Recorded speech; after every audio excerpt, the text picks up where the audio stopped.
S mobile repairing YouTube channel subscribe, like, comment, share করো। এই মোবাইলটির সমস্যা হচ্ছে পাওয়ার অন হচ্ছে না।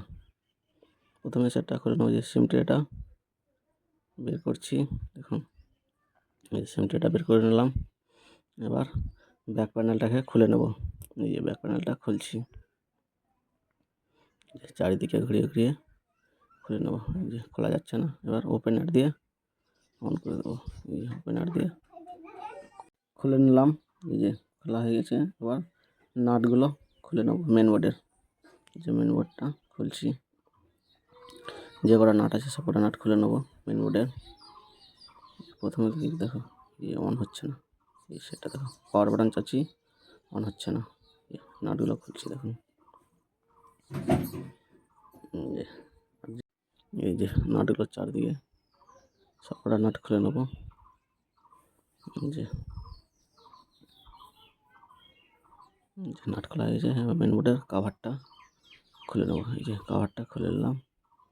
এবার কানেক্টারগুলো উঠিয়ে নেব। এই যে ব্যাটারি কানেক্টার উঠাচ্ছি, এই যে ব্যাটারি কানেক্টার উঠলাম। এবার ডিসপ্লে কানেক্টার উঠলাম। এই যে এবার চার্জের পিনটা লাগাবো। এই যে দেখুন চার্জে লাগিয়ে দেখো, মিটার দিয়ে মেপে দেখো ভোল্টেজ পাচ্ছে কিনা। প্রথমে এই যে মিটার দিয়ে প্রথমে চেক করে নেব ভোল্টেজ আসছে কিনা। এই যে দেখুন পাচ্ছে না। এই যে পাচ্ছে না, দেখি এবার যে পিনটা খুলে আরেকবার লাগাবো। এই যে ব্যাটারি কানেক্টারটা লাগাচ্ছি, লাগালাম। এবার এই যে দেখুন ভোল্টেজ পাচ্ছে, এই যে আপ ডাউন করছে মানে ভোল্টেজ পাচ্ছে। এবার ব্যাটারি কানেক্টারটা লাগিয়ে নিলাম, ডিসপ্লে কানেক্টার লাগিয়ে নিলাম। এবার চার্জ উঠাচ্ছে কিনা দেখি।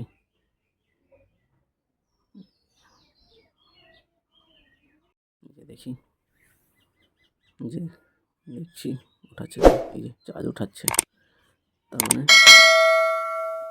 ভোল্টেজ পেয়ে গেছে। এই যে চার্জ উঠাচ্ছে।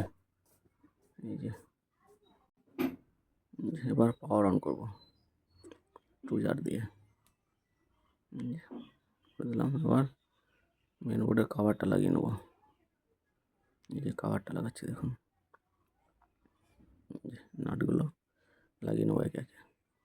যে কটা নাট খুলেছিলাম সব কটা নাট খুলিয়ে নেবো, লাগিয়ে নেবো। এই যে সেটটা অন হয়ে যায়, এই যে রিয়েলমি দেখা চলে এসছে।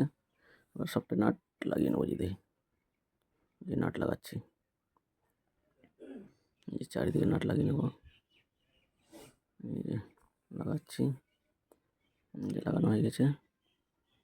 এবার পাওয়ার বোতামে কাজ করছে। এই যে ব্যাক প্যানেলটা লাগিয়ে নেবো। এই যে ব্যাক প্যানেলটা লাগিয়ে নিলাম, সাকসেসফুল।